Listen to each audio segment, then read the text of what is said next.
Hi friends, ಎಲ್ಲರಿಗೂ ನಮಸ್ತೆ. ಮುದ್ದು ಸೊಸೆ ಮುಂದಿನ ಸಂಚಿಕೆಯಲ್ಲಿ ಏನಾಗುತ್ತೆ ನೋಡೋಣ ಬನ್ನಿ. ನೋಡೋದಕ್ಕೂ ಮುಂಚೆ ಯಾರು ವಿನೋದ ವೈಎಂ ಬ್ಲಾಗ್ಗೆ ಸಬ್ಸ್ಕ್ರೈಬ್ ಆಗಿಲ್ವೋ ಪ್ಲೀಸ್ ಸಬ್ಸ್ಕ್ರೈಬ್ ಆಗಿ, ಲೈಕ್ ಮಾಡಿ, ಶೇರ್ ಮಾಡಿ, ಕಮೆಂಟ್ ಮಾಡಿ, ಬೆಲ್ಲೈಕನ್ ಆಲ್ ಅಂತ ಒತ್ತಿ ಫ್ರೆಂಡ್ಸ್. ಚಿತ್ರಕ್ಕ ಇವಾಗ ನೋಡು ಒಳ್ಳೆ ಮಜಾ ಐತೆ ಅಂತಾನೆ ಸುಭಾಷ ಚಿತ್ರಗೆ. ಸಾವಿತ್ರಿನೂ ವಿನಂತಿ ಅಳ್ತಾ ನಿಂತ್ಕೊಂಡಿರ್ತಾರೆ. ಮಗ ವಿನಂತಿ, ಸಾವಿತ್ರಿ ಯಾಕೆ ಹಿಂಗೆ ಅಳ್ತಾ ಇದ್ದೀರಾ, ಹೊಸಿ ಸಮಾಧಾನ ಮಾಡ್ಕೊಳ್ಳಿ ಅಂತಾರೆ ಶಿವರಾಮೇಗೌಡರು ಚಿಕ್ಕಪ್ಪ. ಮಗಳ ಬದುಕು ಹಿಂಗೆ ಮೂಲ ಬಟ್ಟೆ ಆಗಿರ್ಬೇಕಂದ್ರೆ ಅಳ್ದೆ ಹೆಂಗಿರ್ಲಿ ಚಿಕ್ಕಪ್ಪ, ಇದಕ್ಕೆ ನಮ್ಮ ಅಣ್ಣ ಏನು ಹೇಳ್ತಾನೆ ಅಂತ ಒತ್ತಾರೆಯಿಂದ ಜೀವ ಹಿಡ್ಕೊಂಡಿವ್ನಿ ಅಂತ ಸಾವಿತ್ರಿ ಹೇಳ್ತಾಳೆ. ಆಯಿತು ಕಣವ, ಹತ್ಬಿಟ್ರೆ ಎಲ್ಲ ಸರಿ ಹೋಗ್ತದ, ಹೇಳು. ನಿನ್ನ ಜೊತೆ ನಾವು ಸೇರಿಕೊಂಡು ಒಂದಲ್ಲ 2 ದಿವಸ ಹತ್ತು ಬಿಡವ ಅಂತ ಶಿವರಾಮೇಗೌಡರು ಚಿಕ್ಕಪ್ಪ ಹೇಳ್ತಾರೆ. ಕರಳಿನ ಸಂಕಟನೂ ಹೊಸಿ ಅರ್ಥ ಮಾಡ್ಕೊಳ್ಳಿ ಚಿಕ್ಕಪ್ಪ ಅಂತಾಳೆ ಸಾವಿತ್ರಿ.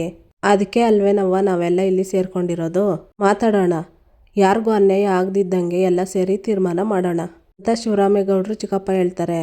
ಇತ್ತ ವಿದ್ಯಾ ಯಾಕೊಬ್ರು ಮುಖದಲ್ಲಿ ಸಂತೋಷ ಅನ್ನೋದೇ ಕಾಣಿಸ್ತಾ ಇಲ್ವಲ್ಲ, ಎಲ್ರ ಮುಖದಲ್ಲೂ ಆತಂಕನೇ ಎದ್ದು ಕಾಣ್ತಾ ಇದೆ. ಅತ್ತೆ ಬೇರೆ ನನ್ನ ಆಚೆ ಹೋಗು ಅಂತ ಹೇಳಿದ್ರು, ಅಂಥದ್ದು ಏನಾಗಿರ್ಬೋದು ಅಂತ ಮನಸ್ಸಿನಲ್ಲಿ ಹೇಳ್ಕೊತಿರ್ತಾಳೆ ವಿದ್ಯಾ. ಏನಪ್ಪ ಭದ್ರ, ನಾವೆಲ್ಲ ನಿನ್ನ ಚಿನ್ನದಂಥ ಹುಡುಗ ಅನ್ಕೊಂಡಿದ್ವಿ, ಯಾಕಿಂತ ಕೆಲಸ ಮಾಡಿದೆ ಅಂತ ಶಿವರಾಮೇಗೌಡರು ಚಿಕ್ಕಪ್ಪ ಹೇಳ್ತಾರೆ. ಪ್ರಮಾಣ ಮಾಡಿ ಹೇಳ್ತಾ ಇದ್ದೀನಿ ಚಿಕ್ಕತಾತ, ರಾತ್ರಿ ಏನಾಯಿತು ಅಂತ ದಿಟ್ಟವಾಗ್ಲೂ ನನಗೆ ಗೊತ್ತಿಲ್ಲ. ಇವರೆಲ್ಲರೂ ಹೇಳ್ತಾ ಇರೋದು ಕೇಳಿ ಇದೆಲ್ಲ ಹೆಂಗೆ ನಡೆದೋಯ್ತು ಅಂತ ನನಗೆ ತಲೆ ಕೆಟ್ಟೋಗೈತೆ ಅಂತ ಭದ್ರ ಹೇಳ್ತಾನೆ. ಅಲ್ಲ ಮಗ, ನಿನಗೆ ಗೊತ್ತಿಲ್ಲ ಅಂದರೆ ಏನರ್ಥ ಅಂತ ಶಿವರಾಮೇಗೌಡರು ಚಿಕ್ಕಪ್ಪ ಕೇಳ್ತಾರೆ. ಕಂಠಪೂರ್ತಿ ಕುಡ್ದಿದ್ನಲ್ಲ, ಅವ್ನಿಗೆ ಹೆಂಗೆ ಗೊತ್ತಾದತ್ತೋ, ಅದರಿಂದ ಅವನಿಗೇನು ನಷ್ಟ ಆಗೋಕ್ಕಿಲ್ಲ, ಆಗಿರೋದೆಲ್ಲ ನನ್ನ ಮಗಳಿಗೆ. ಅವಳನ್ನ ಕೇಳಿ ಸತ್ಯ ಏನು ಅಂತ ಹೇಳ್ತಾಳೆ ಅಂತ ಸಾವಿತ್ರಿ ಹೇಳ್ತಾಳೆ. ವಿದ್ಯಾ, ಇವತ್ತು ನಮ್ಮ ಗೌಡ್ರು ಹುಟ್ಟಿದಬ್ಬ, ಆ ಸಂತೋಷ ಆಗಲಿ ಆ ಸಡಗರ ಆಗಲಿ ಹಟ್ಟಿನಲ್ಲಿ ಕಾಣಿಸ್ತಾನೆ ಇಲ್ಲ. ಅದು ಬೇಡ, ಸಾಮಾನ್ಯವಾಗಿ ಹಟ್ಟಿಯಲ್ಲಿರೋ ಅಂಥ ಖುಷಿ ಮುಖದಲ್ಲಿ ಕಾಣಿಸ್ತಾ ಇಲ್ಲ ಯಾರಿಗೂ. ನಮ್ಮ ಗೌಡ್ರೂ ಹುಟ್ಟಿದಬ್ಬ ಮರೆತು ಒಂಥರ ಅವರೇ. ಯಾವಾಗಲೂ ತೀಟ್ಲೆ ಮಾಡ್ತಿದ್ದು ಕೋಟ್ಲೆ ಅಣ್ಣ ಏನನ್ನು ಗುಡ್ಡನೇ ಕುಸ್ದು ತಲೆ ಮೇಲೆ ಬಿದ್ದೋರ್ತಾರ ಅವರೇ.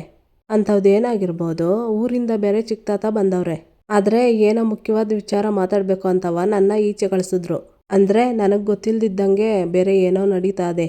ಅದು ಏನಾಗಿದೆ ಅಂತ ಕೇಳೋಣ ಅಂದರೆ ಚಂಪನ್ನು ಹೇಳ್ತಾ ಇಲ್ಲ. ಒಟ್ಟಿನಲ್ಲಿ ಇವತ್ತು ಹೆಂಗಿರ್ಬೇಕಾಗಿದ್ದ ಹಟ್ಟಿ ಹಂಗಿಲ್ಲ ಅಂದರೆ ಏನೋ ನಡಿಬಾರ್ದು ನಡೆದದೆ. ಆದರೆ ಅಂಥದ್ದೇನಾಗಿದ್ದಾತು ಅಂತ ವಿದ್ಯಾ ತನಗೆ ತಾನೇ ಮಾತಾಡ್ಕೊತಾ ಇರ್ತಾಳೆ. ಇತ್ತ ಏನಪ್ಪ ಭದ್ರ, ರಾತ್ರಿ ನೀನು ಕುಡ್ದಿದ್ಯಾ ಅಂತ ಕೇಳ್ತಾರೆ ರಾಮೇಗೌಡರು ಅವ್ರ ಚಿಕ್ಕಪ್ಪ. ಅಲ್ಲೇ ಬಗ್ಸ್ಕೊಂಡು ನಿಂತ್ಕೊತಾನೆ ಭದ್ರ. ಮೌನವಾಗಿದೆಯಲ್ಲ, ಯಾಕೆ ರಾತ್ರಿ ಕುಡ್ದಿದ್ಯಾ ಅಂತ ಕೇಳ್ತಾರೆ ಶಿವರಾಮೇಗೌಡರು ಚಿಕ್ಕತಾತ. ಮಾಡೋದೆಲ್ಲ ಮಾಡಿ ತಲೆ ತೆಗೆಸ್ಕೊಂಡು ನಿಂತ್ಕೊಬಿಟ್ರೆ ಬರ್ತದೆ ಅಂತ ಹೇಳ್ತಾರೆ ಶಿವರಾಮೇಗೌಡರು. ಏಯ್, ನಿನ್ನೆ ಕೇಳ್ತಾ ಇರೋದು, ಕಂಠಪೂರ್ತಿ ಕುಡ್ದಿದ್ದ ಅಂತ ಕೇಳ್ತಾರೆ ಶಿವರಾಮೇಗೌಡರು. ಅಪ್ಪಯ್ಯ, ನಾನು ರಾತ್ರಿ ಅಂತಾನೆ ಭದ್ರ, ಅದು ಮಾವಯ್ಯ ನಾನು ಹೇಳ್ತೀನಿ ಅಂತನೂ ಕೋಟ್ಲೆ. ಅಣ್ತಮ್ಮ ಬೇಕು ಅಂತ ಏನು ಕುಡಿಲಿಲ್ಲ, ಅವನು ಹುಟ್ಟಿದಬ್ಬ ಅಂತವ ನಾನೇ ಎಣ್ಣೆ ತಂದಿದ್ದೆ, ಇಬ್ಬರು ಪಾರ್ಟಿ ಮಾಡಿದ ದಿಟ, ಎಲ್ಲರೂ ನನ್ನ ಕ್ಷಮಿಸ್ಬೇಕು ಅಂತಾನೆ ಕೋಟ್ಲೆ. ಹುಟ್ಟಿದಬ್ಬದ ಪಾರ್ಟಿ ಅಂದರೆ ಒಸಿ ಕುಡ್ದಿರ್ತಾನ ಅಣ್ಣ, ಅವ್ನು ಕುಡಿದ್ರೆ ಜ್ಞಾನ ಎಲ್ಲಿರ್ತೈತೆ ನೀವೇ ಹೇಳಿ ಅಂತಾಳೆ ಸಾವಿತ್ರಿ. ಸಾವಿತ್ರಿ, ದೊಡ್ಡವ್ರು ಮಾತಾಡ್ತಾವ್ರೆ ತಾನೇ, ಯಾಕೆ ಹಿಂಗೆ ಆ ಥರ ಬಿದ್ದಿ, ಹೊಸಿ ತಾಳ್ಮೆಯಿಂದ ಇರೋ ಅಂತ ಗೋವಿಂದೇಗೌಡರು ಹೇಳ್ತಾರೆ. ನನ್ನ ಮಗಳು ಬಾಳು ಎಲ್ಲ ಹಾಳಾಗೋತದೆ ಅಂತ ಹೆದರಿಕೆ ಕಣಣ್ಣ ಅಂತ ಸಾವಿತ್ರಿ ಹೇಳ್ತಾಳೆ. ನ್ಯಾಯ ಕೊಡಿಸ್ಬೇಕು ಅಂತ ತಾನೇ ನಾವು ಇಲ್ಲೆಲ್ಲ ಕೂತಿರೋದು. ವಿನಂತಿ, ನೀನು ಯಾಕವ್ವ ಅಷ್ಟೊತ್ತಿನಲ್ಲಿ ಅವನ ಕೋಣೆಗೋದೆ ಅಂತಾರೆ ಶಿವರಾಮೇಗೌಡರು ಚಿಕ್ಕಪ್ಪ. ಏಯ್, ಈಗಲೂ ಯಾಕೆ ಅಳ್ತಾ ನಿಂತಿದ್ಯಾ, ಹೇಳೆ ಮಾತಾಡೆ ಅಂತಾಳೆ ಸಾವಿತ್ರಿ. ನಾನೇನು ಹೊಸ್ದಾಗಿ ರಾತ್ರಿ ಅವ್ರ ರೂಮಲ್ಲಿ ಹತ್ರ ಹೋಗಿರ್ಲಿಲ್ಲ, ಏಟೋನ್ಕಿತ ಹೋಗಿವ್ನಿ. ಭದ್ರಮಾಮ ನನ್ನ ಯಾವತ್ತೂ ಕೆಟ್ಟ ದೃಷ್ಟಿಯಿಂದ ನೋಡಲ್ಲ ಅಂತ ವಿಶ್ವಾಸದಿಂದಾನೆ ಹುಟ್ಟಿದಬ್ಬದ ದಿನ ಕೇಕ್ ಕಟ್ ಮಾಡಿಸಿ ವಿಶ್ ಮಾಡಿಬಿಟ್ಟು ಬರೋಣ ಅಂತ ಹೋದೆ. ಆದರೆ ಭದ್ರಮಾಮ ನನ್ನನ್ನು ಅಂತ ವಿನಂತಿ ಅಳ್ತಾ ಇರ್ತಾಳೆ ಹೇಳ್ಕೊಂಡು. ನನ್ನ ನಂಬಿಕೆ ವಿಶ್ವಾಸಕ್ಕೆಲ್ಲ ದ್ರೋಹ ಮಾಡಿ ನನ್ನ ಜೀವನನೇ ಹಾಳು ಮಾಡಿಬಿಟ್ರು ಅಂತಾಳೆ ವಿನಂತಿ. ಕೇಳಿಸ್ಕೊಂಡ ಅಣ್ಣ, ನಿನ್ನ ಮಗ ಕುಡಿದು ಎಂಥ ಕೆಲಸ ಮಾಡವನೆ ಅಂತ, ಇದಕ್ಕೇನು ಉತ್ತರ ಕೊಡ್ತೀಯೋ ಕೊಡು ಅಂತಾಳೆ ಸಾವಿತ್ರಿ. ಸಾವಿತ್ರಿ, ಏನೋ ಕೆಟ್ಟಗಳಿಗೆ ಯಾರೋ ಅನ್ಕೊಂಡಿದ್ದೀರ ಇರೋದು ನಡೆದೋಗ್ಬಿಟ್ಟದೆ, ಅದಕ್ಕೇನಾದರೂ ಒಂದು ಪರಿಹಾರ ಹುಡುಕಿ ಸರಿ ಮಾಡೋಣ, ನೀವು ಸುಮ್ಕಿರು ಅಂತಾಳೆ ಈಶ್ವರಿ. ಏನತ್ಗೆ ನಿನ್ನ ಮಾತಿನ ಅರ್ಥ? ನೋಡಿ ಅದಕ್ಕೆ, ದುಡ್ಡು ಒಡವೆ ಕೊಟ್ಟು ನನ್ನ ಬಾಯಿ ಮುಚ್ಚಿಸ್ಬೇಕು ಅಂತ ಇದ್ರೆ ಅದು ನಿಮ್ಮ ಭ್ರಮೆ ಅಟೆಯ. ಭದ್ರನ ಜಾಗದಲ್ಲಿ ಯಾರೇ ಇದ್ರೂ ಇಷ್ಟೊತ್ತಿಗೆ ಪೊಲೀಸ್ ಸ್ಟೇಷನ್ನಲ್ಲಿ ಕಂಪ್ಲೇಂಟ್ ಕೊಟ್ಟು ಮುದ್ದೆ ಮುರಿಸ್ತಾ ಇದ್ದೆ. ಆದರೆ ಭದ್ರ ನಮ್ಮ ಅಣ್ಣನ ಮಗ, ನಾನು ಎತ್ತಿ ಆಡಿಸಿ ಬೆಳೆಸಿದ ಮಗ, ನಾನು ಕೆಟ್ಟಿ ನಿಂತಾಗ ನನಗೆ ಆಶ್ರಯ ಕೊಟ್ಟು ಸಾಕ್ತಾ ಇರೋ ನಮ್ಮ ಅಣ್ಣನ ಮಗ. ಅದು ಒಂದೇ ಒಂದು ಕಾರಣಕ್ಕೆ ತಾಳ್ಮೆಯಿಂದ ಇವನಿ. ಪೊಲೀಸ್ ಸ್ಟೇಷನ್ಗೆ ಹೋಗೋದು ಈಗಲೂ ನನಗೇನು ದೊಡ್ಡ ವಿಷಯ ಅಲ್ಲ, ಆದರೆ ಅದರಿಂದ ನಮ್ಮ ಅಣ್ಣನ ಮಾನ ಹೋಗ್ತದೆ, ನಮ್ಮ ಮನೆತನದ ಮಾನ ಹೋಗ್ತದೆ ಅಂತ ಅಲ್ಲಿ ಕಚ್ಕೊಂಡು ಸುಮ್ಮನೆ ಉದ್ದೀನಿ. ಬದುಕೋದಕ್ಕೆ ಗತಿ ಇಲ್ಲದೆ ಬಂದು ತವ್ರ ಮನೆ ಸೇರ್ಕೊಂಡಿರ್ಬೋದು, ಆದರೆ ಮಾನ ಕಳ್ಕೊಂಡು ಬದುಕೋಕ್ಕಿಲ್ಲ. ಇದನ್ನೆಲ್ಲರೂ ತಿಳ್ಕೊಬಿಡಿ ಅಂತ ಸಾವಿತ್ರಿ ಹೇಳ್ತಾಳೆ. ಏನು ಸಾವಿತ್ರಿ ನೀನು, ಅವಳಿಗೆ ಅನ್ಯಾಯ ಆಗದಿದ್ದಂಗೆ ಏನಾದರೂ ಒಂದು ದಾರಿ ಹುಡ್ಕೋಣ ಅಂತ ನಾನು ಹೇಳಿದ್ರೆ ನೀನು ನೋಡಿದ್ರೆ ಏನೇನೋ ಮಾತಾಡ್ತಾ ಇದೀಯಾ ಅಂತ ಈಶ್ವರಿ ಹೇಳ್ತಾಳೆ. ಯಾರೋ ಹಂಗೆ ಯೋಚನೆ ಮಾಡಬೇಡಿ ಅಂತ ಹೇಳ್ದೆ ಅತ್ಗೆ. ಎಲ್ಲರೂ ಒಂದು ಅರ್ಥ ಮಾಡ್ಕೊಳ್ಳಿ, ನಾನು ನನ್ನ ಮಗಳಿಗೆ ನ್ಯಾಯ ಕೊಡಿಸೋದಕ್ಕೆ ಹೋರಾಟ ಮಾಡ್ತಾ ಇದ್ದೀನಿ. ಈಗ ನೀನು ಮಾತಾಡಬೇಕು, ಅದೇನು ಮಾಡಿ ನೀನೇ ಹೇಳ್ಬಿಡು ಅಂತಾಳೆ ಸಾವಿತ್ರಿ. ಶಿವರಾಮೇಗೌಡರು ಸುಮ್ಮನೆ ಕೂತಿರ್ತಾರೆ. ಮಾತಾಡೋಣ, ನಿನ್ನೆ ಕೇಳ್ತಾ ಇರೋದು ಅಂತಾಳೆ ಸಾವಿತ್ರಿ. ನೋಡಿ ಸಾವಿತ್ರಿ, ನನ್ನ ಮಗ ಮಾಡಿರೋ ತಪ್ಪಿಗೆ ನಾನೇನು ಮಾತಾಡಬೇಕು ಏನು ಒಂದು ಗೊತ್ತಿಲ್ಲದೆ ಚಿಕ್ಕಪ್ಪನ್ನ ಕರೆಸಿವ್ನಿ. ಅವರೇ ತೀರ್ಮಾನ ಕೊಡ್ತಾರೆ, ಅವರೇನೇ ತೀರ್ಮಾನ ಕೊಟ್ಟರು ಅದಕ್ಕೆ ತಲೆ ಬಗ್ಸಿ ನಾನು ಒಪ್ಕೊತೀನಿ ಅಂತಾರೆ ಶಿವರಾಮೇಗೌಡರು. ಅದಕ್ಕಿಂತ ಮುಂಚೆ ನನ್ನ ಮಗ ಮಾಡಿರೋ ತಪ್ಪಿಗೆ ನಾನು ನಿನ್ನ ಹತ್ರ ಕ್ಷಮೆ ಕೇಳ್ತೀನಿ ಅಂತ ಕೈ ಮುಗಿದು ತಲೆ ಬಗ್ಸಿ ನಿಂತ್ಕೊತಾರೆ ಶಿವರಾಮೇಗೌಡರು. ನನಗಿದೇ ಬೇಕಿತ್ತು ಶಿವರಾಮೇಗೌಡ, ಜನರ ಮುಂದೆ ಅಲ್ಲ ರಾಜ್ಯದ ಜನದ ಮುಂದೆ ತಲೆ ತೆಗ್ಸಿ ನಿಂತ್ಕೋಬೇಕು ಅಂತ ದಿನ ಬಂದೇ ಬರ್ತದೆ, ಬರಂಗೆ ನಾನು ಮಾಡ್ತೀನಿ, ನೋಡ್ತಾ ಇರೋ ಅಂತ ಮನಸ್ಸಿನಲ್ಲಿ ಅನ್ಕೊತಾಳೆ ಈಶ್ವರಿ. ನೋಡೋಣ, ನೀನು ಹಿಂಗೆ ಎಲ್ರ ಮುಂದೆನೂ ತಲೆ ತೆಗ್ಸಿ ನಿಲ್ಬಾರ್ದು ಅಂತನೇಯ್ಯ ನಾನಿನ್ನೂ ತಾಳ್ಮೆಯಿಂದ ಇರೋದು. ಇಲ್ಲದೆ ಹೋಗಿದ್ದಿದ್ರೆ ಇಲ್ಲಿ ನಡೀತಾ ಇದ್ದಿದ್ದೇ ಬೇರೆ ಅಂತ ಸಾವಿತ್ರಿ ಹೇಳ್ತಾಳೆ. ನೋಡು ಸಾವಿತ್ರಿ, ಅನ್ಯಾಯ ಆಗಿರೋದು ನಿನ್ನ ಮಗಳಿಗೆ. ಅವಳು ನನ್ನ ಕಣ್ಮುಂದೆ ಬೆಳೆದಿರೋ ಮಗ. ನನ್ನ ತೊಡೆ ಮೇಲೆ ಕುತ್ಕೊಂಡು ಕಿವಿ ಚುಚ್ಚಿಸ್ಕೊಂಡಿದ್ದಾಳೆ. ನಾನು ಅವಳಿಗೆ ಸೋದರ ಮಾವ. ಅದಕ್ಕೆ ನಾವೇನು ನಿರ್ಧಾರ ಮಾಡಬೇಕು ಅಂತ ಗೊತ್ತಾಗದೆ ಶಾನೆ ಒದ್ದಾಡ್ತಾ ಇದ್ದೀವಿ. ಈಗ ನಾನೇನು ಮಾಡಬೇಕು ಅಂತ ಎಲ್ಲರ ಮುಂದುಗುಟೆ ನೀನೇ ಹೇಳ್ಬಿಡು ಅಂತಾರೆ ಶಿವರಾಮೇಗೌಡರು. ಕಣವ್ವ, ಇದೆಲ್ಲ ಅಟ್ಟಿ ಆಚೆ ಹೋಗಿ ಇತ್ಯರ್ಥ ಮಾಡ್ಕೊಳೋ ವಿಷಯ ಅಲ್ಲ. ನಾವೆಲ್ಲ ಒಂದೇ ಮನೆಯವರು ಅಂತ ಮನಸ್ಸಿನಾಗ ಇಟ್ಕೊಂಡು ಯೋಚನೆ ಮಾಡಿ ಹೇಳು ಅಂತಾರೆ ಶಿವರಾಮೇಗೌಡರು ಚಿಕ್ಕಪ್ಪ. ನೋಡಿ, ಏನೋ ಗ್ರಾಚಾರ ಆಗ್ಬಾರ್ದಾಗೋಗದೆ. ನೀವು ಹೇಳ್ದಂಗೆ ಭದ್ರ ಏನು ಬೇರೆಯವನಲ್ಲ. ನಮ್ಮ ವಿನಂತಿಗೆ ಮಾವನ ಮಗ, ನಮ್ಮ ವಿನಂತಿ ಅವನಿಗೆ ಅತ್ತೆ ಮಗಳು. ವರ್ಷೆ ಕೂಡ ಆತದೆ. ಅದಕ್ಕೆ ನಡೆದಿರೋ ಅನ್ಯಾಯ ಸರಿ ಹೋಗ್ಬೇಕು ಅಂತಂದರೆ ಭದ್ರ ಅವನ ತಪ್ಪನ್ನು ಒಪ್ಕೊಂಡು ನನ್ನ ಮಗಳ ಕುತ್ತಿಗೆಗೆ ತಾಳಿ ಕಟ್ಟಬೇಕು ಅಂತ ಸಾವಿತ್ರಿ ಹೇಳ್ತಿದ್ದಂಗೆ ಎಲ್ಲರನ್ನೂ ಶಾಕ್ ಆಗ್ತಾರೆ. ಚಿತ್ರ, ಪರವಾಗಿಲ್ಲ ಕಣೆ, ಈ ಸಾವಿತ್ರಿ ಒಳ್ಳೆ ಗಾಳನೇ ಉಳಿಸ್ತಾವಳೆ. ನಾನೇ ಕ್ರಿಮಿನಲ್ಲು ಅಂತ ಅನ್ಕೊಂಡಿದ್ದೆ, ನನಗಿಂತ ಒಂದು ಹೆಜ್ಜೆ ಮುಂದೆನೇ ಅವಳೆ ಅಂತ ಈಶ್ವರಿ ಚಿತ್ರಾಗೆ ಹೇಳ್ತಾ ಇರ್ತಾಳೆ. ಏನು ಮಾತಾಡ್ತಾ ಇದೆಯೇ ಜ್ಞಾನಗೆಟ್ಟವಳೆ, ಅವನಿಗಾಗಲೇ ಮದುವೆ ಆಗಿ ಅವನೆಂಡ್ರು ಬಸರಾಗವಳೆ. ಇದೆಲ್ಲ ಗೊತ್ತಿದ್ದು ಹಿಂಗೆಲ್ಲ ಮಾತಾಡೋದಕ್ಕೆ ನಾಚಿಕೆ ಆಗೋಕ್ಕಿಲ್ವಾ ನಿನಗೆ ಅಂತ ಅಜ್ಜಮ್ಮ ಹೇಳ್ತಾಳೆ. ಅಲ್ಲ, ನೀನು ನಿನ್ನ ಮೊಮ್ಮಗಳಿಗೆ ಅನ್ಯಾಯ ಆಗ್ತಿದ್ದಿದ್ರೂ ಹಿಂಗೆ ಹೇಳ್ತಾ ಇದೀಯಲ್ಲ, ನೀನು ನನ್ನ ಎತ್ತಿದೆಯೋ ಅಥವಾ ಕಕ್ಕಿದೆಯೋ ಅಂತಾಳೆ ಸಾವಿತ್ರಿ. ಮುಂದೆ ನಿಂತು ಇದನ್ನೆಲ್ಲ ಸರಿ ಮಾಡಬೇಕಾಗಿರೋ ನೀನೇ ಈ ಮಾತನ್ನ ಹೇಳ್ತಾ ಇದೀಯ ಅಂತಂದರೆ ಇವಳಿಗಿಂತ ನಿನಗೆ ಹೊರಗಿನವಳೆ ಹೆಚ್ಚಾಗ್ಬಿಟ್ಲಾ ಅಂತಾಳೆ ಸಾವಿತ್ರಿ. ಇಲ್ಲಿ ಯಾರು ಹೆಚ್ಚು ಕಮ್ಮಿ ಅನ್ನೋ ಪ್ರಶ್ನೆ ಅಲ್ಲ, ಅವನಿಗೆ ಮದುವೆ ಆಗದೆ ಅನ್ನೋದು ಗೆಪ್ತಿಲಿರಲಿ ಅಂತ ಅಜ್ಜಮ್ಮ ಹೇಳ್ತಾಳೆ. ಆಗಿದ್ದದಂತೆ, ಏನೋ ನಮ್ಮ ವಂಶದಲ್ಲಿ 2ನೇ ಮದುವೆ ಆಗಲೇ ಇಲ್ವೇ? ಅಲ್ಲ ಚಿಕ್ಕಪ್ಪ, ನೀವೇ ಹೇಳಿ, ನಮ್ಮ ವಂಶದಲ್ಲಿ 2-3 ಮದುವೆ ಆಗಿರೋದು ಹೊಸ್ದೇ. ಚಿಕ್ಕಪ್ಪ, ನಿಮ್ಮ ತಾತನಿಗೆ ಅಂದರೆ ಸಣ್ಣ ಬೋರೇಗೌಡನಿಗೆ 2 ಮದುವೆ ತಾನೇ ಆಗಿದ್ದು ಅಂತಾಳೆ ಸಾವಿತ್ರಿ.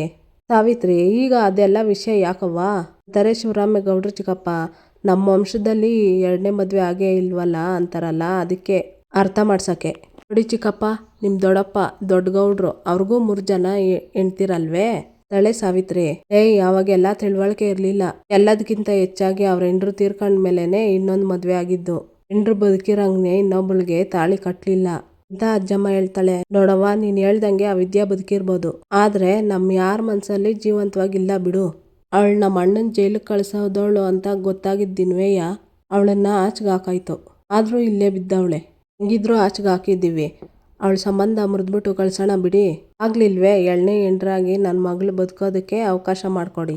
ಏನು ಮಾಡೋದು, ಇವಳು ಹಣೆಯಲ್ಲಿ 2ನೇ ಹೆಂಡ್ರ ಆಗಬೇಕಂತ ಇದ್ದರೆ ಯಾರು ಏನು ಮಾಡೋಕ್ಕಾಗ್ತದೆ ಅಂತ ಸಾವಿತ್ರಿ ಹೇಳ್ತಾಳೆ. ಶಿವರಾಮೇಗೌಡರು ಅಲ್ಲೇ ಕುತ್ಕೊಬಿಡ್ತಾರೆ. ಭಾವ, ದೊಡ್ಡವ್ರ ಮುಂದ್ಗುಟೆ ನಿಂತ್ಕೊಂಡು ಮಾತಾಡ್ತಾ ಇದ್ದೀನಿ ಅಂತ ಬೇಜಾರು ಮಾಡ್ಕೋಬೇಡಿ.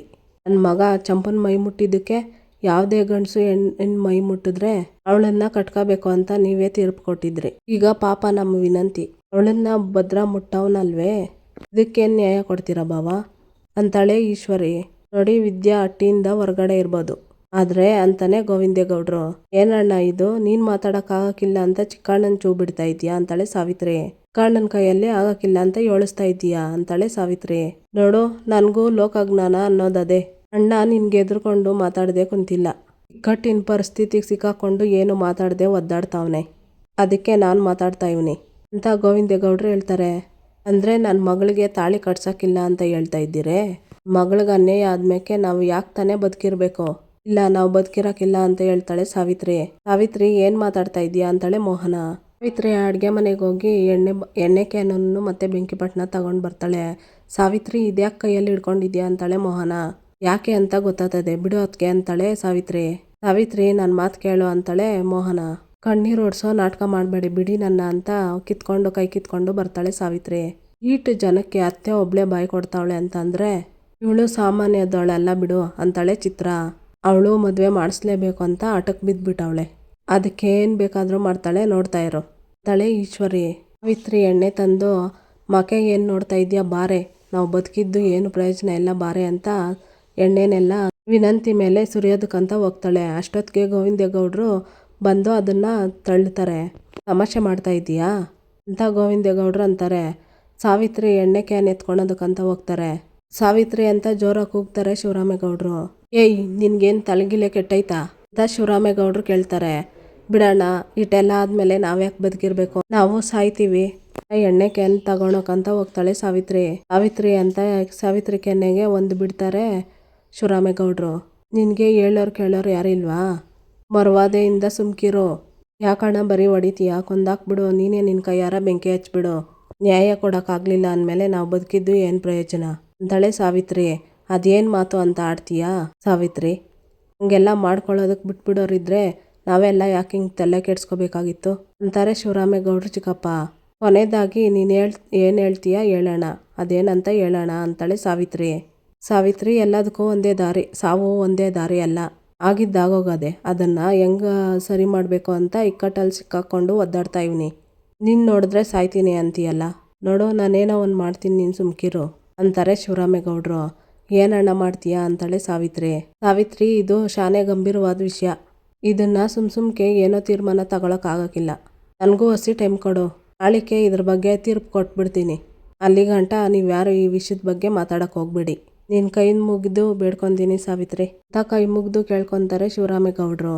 ಆಯ್ತಣ್ಣ ಕಾಯ್ತೀನಿ, ಆಗಿರೋ ಅನ್ಯಾಯಕ್ಕೆ ನ್ಯಾಯ ಸಿಗ್ತೈತೆ ಅಂತ ನಂಬ್ತೀನಿ, ಒಂದು ವೇಳೆ ಆ ನಂಬಿಕೆ ಸುಳ್ಳಾದರೆ ನಾನು ಸುಮ್ಮನೆ ಸಾಯೋಕ್ಕಿಲ್ಲ, ಪೊಲೀಸ್ ಸ್ಟೇಷನ್ಗೆ ಹೋಗಿ ಕಂಪ್ಲೇಂಟ್ ಕೊಡ್ತೀನಿ, ನನ್ನ ಮಗಳ ಕಣ್ಣೀರಿಗೆ ನನ್ನ ಸಂಕಟಕ್ಕೆ ಬೆಲೆ ಕಟ್ಟಬೇಕು, ನನ್ನ ಮಗಳು ಭಾಳ ಹಾಳು ಮಾಡಿರೋ ಭದ್ರನ್ನ ಜೈಲಿಗೆ ಕಳಿಸಿ ಮುದ್ದೆ ಮುರಿಯಂಗೆ ಮಾಡಿ ನಿನ್ನ ಕಣ್ಮುಂದೆನೇ ಸಾಯ್ತೀನಿ ಅಂತಾಳೆ ಸಾವಿತ್ರಿ. ಸಾವಿತ್ರಿ ಏನು ಮಾತು ಅಂತ ಆಡ್ತಾ ಇದೀಯವ್ವ ಅಂತಾರೆ ಶಿವರಾಮೇಗೌಡರು ಚಿಕ್ಕಪ್ಪ. ತಂಗಿ ಮಗಳು ಅಂತ ನಮ್ಮ ಅಣ್ಣ ಮರೆತ್ರೆ ನಾನು ಅಣ್ಣನ ಮಗ ಅಂತ ಮರಿಬೇಕಾಗ್ತದೆ, ಒಟ್ಟಿನಲ್ಲಿ ನಾನು ಸಾಯಕ್ಕೆ ಮುಂಚೆ ಈ ಮನೇನ ಸಮಾಧಿ ಮಾಡಿಬಿಟ್ಟು ಸಾಯೋದೆಯಾ. ನೋಡಿ ಚಿಕ್ಕಪ್ಪ, ನನ್ನ ಮಗಳಿಗೆ ಅನ್ಯಾಯ ಆಗಿರೋದಕ್ಕೆ ಇದೊಂದೇ ಸರಿಯಾದ ನ್ಯಾಯ, ಅದನ್ನು ಬಿಟ್ಟು ಬೇರೆ ಏನಾದರೂ ತೀರ್ಮಾನ ಮಾಡಿದ್ರೆ ನಾನು ಸಂಬಂಧನೇ ಮುರಿಬೇಕಾಗ್ತದೆ ಅಂತ ಹೇಳಿ ಒತ್ತಾರೆ ಗಂಟ ನೋಡೋಣ ಬಾರೆ ಅಂತ ಸಾವಿತ್ರಿ ವಿನಂತಿನ ಕರ್ಕೊಂಡು ಹೋಗ್ತಾಳೆ. ಇಲ್ಲಿಗೆ ಈ ಸಂಚಿಕೆ ಮುಕ್ತಾಯ ಆಗುತ್ತೆ. ಯಾರು ಇನ್ನೂ ವಿನೋದ ವಿಎಂ ಬ್ಲಾಗ್ಗೆ ಸಬ್ಸ್ಕ್ರೈಬ್ ಆಗಿಲ್ವೋ ಪ್ಲೀಸ್ ಸಬ್ಸ್ಕ್ರೈಬ್ ಆಗಿ, ಲೈಕ್ ಮಾಡಿ, ಶೇರ್ ಮಾಡಿ, ಕಮೆಂಟ್ ಮಾಡಿ, ಬೆಲ್ಲೈಕಾನ್ ಆಲ್ ಅಂತ ಒತ್ತಿ ಫ್ರೆಂಡ್ಸ್. ಈ ವಿಡಿಯೋ ನೋಡಿದ್ದಕ್ಕಾಗಿ ಎಲ್ಲರಿಗೂ ಧನ್ಯವಾದಗಳು.